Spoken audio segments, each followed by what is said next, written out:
Hi, welcome. Enjoy the content, subscribe, and turn on notifications. Michael always believed that his life was too simple to hold any secrets. The owner of a grocery store he inherited from his father, he dedicated his mornings and afternoons to work, without big surprises or sudden changes in routine. His marriage to Grace was, in everyone's eyes, as solid as a rock. She was known throughout the neighborhood for her devotion to the church, a respected woman admired for her generosity and unwavering faith. She was always involved in fundraising campaigns, prayer groups, and projects to help the community. People saw her as an example of kindness. The trust between them always seemed unshakable. Grace left her cell phone lying around the house, without any concern. The password, Michael knew by heart, something that was never hidden. She didn't show any secrets, no mysterious messages, no suspicious calls. She was as transparent as clear water. Still, there was something different. A detail that, as subtle as it was, deeply troubled Michael. In recent months, Grace began spending more time on church activities. Before, she used to come back in the early evening, with tiredness stamped on her face and her arms full of bags with donations. Lately, she said she needed to help with cleaning, planning meetings, and visiting needy families. There was always something new that required her presence late into the night. She spoke about everything naturally, but Michael felt something was off. He tried to push that thought away, convincing himself he was being unfair. After all, what harm could come from a woman who always did everything out of faith? But no matter how hard he tried, that uneasiness kept growing. It was a strange feeling, as if something was about to be revealed, and he was the only one who hadn't seen it yet. One night, while finishing closing the cash register at the grocery store, Grace called saying she would need to stay late. There would be a general cleaning at the church, something that, according to her, could take a few hours. She asked him not to worry and even suggested he take the opportunity to rest at home. Michael responded calmly, as he always did, but this time he decided to act differently. As soon as he hung up the phone, he put the keys in his pocket and left. He drove through the almost empty streets, his heart racing. His destination was the church where Grace said she was. When he arrived, he parked the car and looked around. Everything was completely silent. No movement, no lights on. The doors were locked and the parking lot was empty. He stayed there for a few minutes, observing every corner, waiting for someone to appear. Not a sign of life. The facade of the church looked asleep, as if no one had been there all night. Michael then realized that the discomfort he had been carrying wasn't for nothing. He returned home in silence. Grace arrived a few hours later, with a serene expression, as if she really had spent the whole night cleaning. She acted so naturally that, for a brief moment, Michael doubted himself. She talked about how tiring the cleaning had been, mentioned the other women who helped her, and even brought up the effort they made to organize everything before the next parish event. He listened to everything without interrupting, as if he were just a spectator of that performance. Inside, his heart was pounding, but he kept his face calm, as if listening to any ordinary conversation.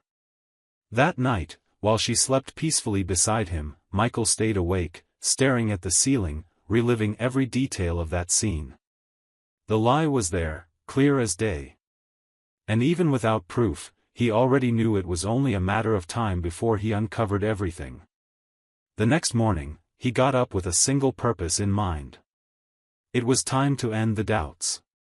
It was time to find answers. He couldn't stand living in that uncertainty anymore, questioning every night where his wife really was. He left the house early and drove to an address he knew in the city center. A small discreet office, with a simple sign on the door, Charles Benson, Private Investigator. There, Michael took a deep breath before entering. Inside, he found Charles, a man of few words but with an attentive gaze. Michael explained everything, from Grace's prolonged nights at the church to the previous night when he went there and found everything closed. Charles listened carefully, without interrupting, without expressing judgment. As soon as Michael finished, he simply said he would take the case and start immediately. His voice was confident, like someone who had already seen many stories like this one. Michael left feeling lighter. For the first time in weeks, he felt that he would finally get to the truth. From that moment on, he knew his life would never be the same again. 3 days passed as if they were an eternity. Michael tried to keep his routine, but everything around him seemed to move in slow motion. Every move Grace made inside the house was observed with a different look, as if at any moment she might let slip a word that would give everything away. She continued to act as always, without changing a comma in her behavior. She cooked, smiled, prayed with the rosary between her fingers, and still talked about church activities with that same lightness as before. The phone rang in the middle of the afternoon while he was organizing some boxes at the grocery store. The voice on the other end of the line was firm and direct. Charles asked him to come to the office as soon as possible because he had concluded the investigation. Michael hung up and left everything as it was, without thinking twice. On the way, his heart raced as if anticipating the impact of what he was about to discover. He already imagined the answers wouldn't be easy to hear, but nothing could prepare him for what he was about to see with his own eyes. When he arrived at the office, Charles was sitting there, with that same serious air as always. On the table lay a thick, yellowed envelope, sealed with transparent tape on the edges. Without beating around the bush, Charles pulled the envelope and handed it to Michael, who opened it with trembling hands. Inside, there was a sequence of photographs. Each one delivered a different blow, as if tearing apart his certainties one by one. The images showed Grace leaving a motel alongside a man he recognized immediately. Peter, a regular churchgoer, known for always being present at masses, community actions, and religious events. Peter was married, but his wife, Amanda, never participated in anything at the church. The photos were clear. They arrived together at the motel, with the same calmness of someone who had been doing this for a long time. In another image, they were leaving the place laughing, without worries, as if returning from a simple walk. Michael held the photos, feeling the weight of each one. His head spun, the images blurred his thoughts. It was impossible to question what he was seeing. Right in front of him was the naked, raw truth. There was no room for excuses or different interpretations. Charles, with his reserved manner, said the photos had been taken on different days. They were records of frequent encounters, always at the same motel, always at the same time Grace claimed to be at the church. There were dates, times, and even entry and exit logs, all meticulously documented. Michael couldn't take his eyes off the evidence. Every detail in the images hit him like a punch in the stomach. The smiles, the touches, the blatant intimacy. What hurt him most wasn't the fact itself, but the coldness with which Grace returned home after those nights, as if nothing had happened. He put the photos back in the envelope, stood up from the chair, and gave a slight nod of thanks. Charles simply said that if he needed anything else, he could reach out. Outside, Michael stayed in the car for a long time, the envelope on his lap, unsure how to react. All he felt was an immense emptiness, a mix of disappointment and indignation that seemed suffocating. He knew there was no more room for doubt. The doubt had turned into certainty, and the certainty into pain. It was time to act, to face it head-on. He had spent too much time deceiving himself, believing in an image that never existed. Michael started the car and drove home with his mind racing. The plan was already outlined in his head, and this time he wouldn't hesitate. The lie was over for good. Michael clutched the envelope tightly, as if the paper could burn his hands. He drove home with his mind boiling, replaying each image of the photos in his head. As soon as he arrived, he went straight to the phone. He dialed Grace's number with a dry, straightforward voice. She answered with her usual calm tone, saying she was still at the church, wrapping up the last details of a meeting that had run longer than expected. She spoke with such tranquility that, for a few seconds, anyone would believe her. Michael responded with just a simple, "okay," and ended the call. He grabbed the keys again and got into the car. He started the engine and drove straight to where she said she was. When he arrived, he parked in front of the church. Everything was the same as the other times, the place empty, no movement, no lights. He picked up the phone once more and called Grace. She answered with the same light voice and repeated the same excuse. She said she was finishing up what she needed to do and would be out soon. Then Michael spoke, with a firm tone she didn't expect. "No problem, I'm here in front waiting for you to come out." Her silence was immediate, a dense silence that dragged on for what felt like an eternity. She, trying to maintain control, suggested he go to the market to pick up some items for dinner. She tried to sound natural, as if that request were common. She mentioned ingredients, even named a dessert he liked, in an attempt to get him to leave. Michael, however, kept his response direct. "I'll wait here, exactly where I am, until you come out." More silence. She had no way out. A little while later, Grace came into his line of sight, emerging from the opposite side of the building, her head down and her expression heavy. She didn't come out through the church door. She came from a different spot, which in itself said a lot. Michael just watched, without moving. When she approached the car, he said, "Get in." Grace obeyed, without questioning. As soon as she sat beside him, he started the car and began driving, the atmosphere between them tense, without a single word. Midway, Grace tried to explain, her voice trembling, saying everything was a misunderstanding, that she had gone out to handle a personal issue but intended to return to the church. Her words came mixed with weak excuses, as if she herself didn't believe what she was saying. Michael remained silent. He continued driving without looking at her, his expression closed, until they were near home. Then he took the envelope from the seat beside him and placed it on her lap, without saying a word. She opened it, and one glance was enough for her face to crumble. Tears appeared immediately. She tried to speak, stammered a few words, but her voice sank into desperate sobs. Between sobs, she began to beg for forgiveness, saying it was a mistake, that she felt ashamed, that she never meant to hurt him like that. She pleaded for him to listen, said it had all happened in a moment of weakness and that she still loved him. Michael kept his eyes fixed on the road, not reacting to her pleas. He just drove in silence until he parked in front of their house. There, he stopped the car, slowly turned to her, and said firmly, without raising his voice, "You have 1 hour.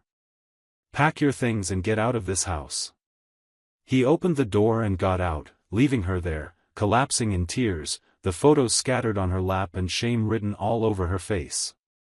His decision was already made, and there was no room for any more words that night. Grace went into the house and upstairs to the bedroom, gathered her clothes in a rush, and with a devastated face, began filling suitcases and bags. Meanwhile, he waited silently downstairs, as if every minute on the clock marked the end of a chapter. Just before the hour was up, she came downstairs with her bags and left without saying a word. Michael stayed still, watching as she crossed the door, carrying with her the shame and the weight of her own choices. As soon as she left, he picked up the envelope again.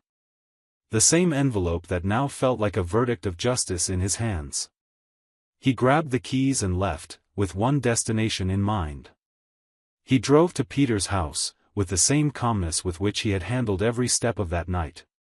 When he arrived, he got out of the car and knocked firmly on the door. Peter appeared a little later, looking startled to see Michael standing there, with a serious gaze and the evidence in his hands. Without wasting time, Michael said clearly, "I want to talk to your wife."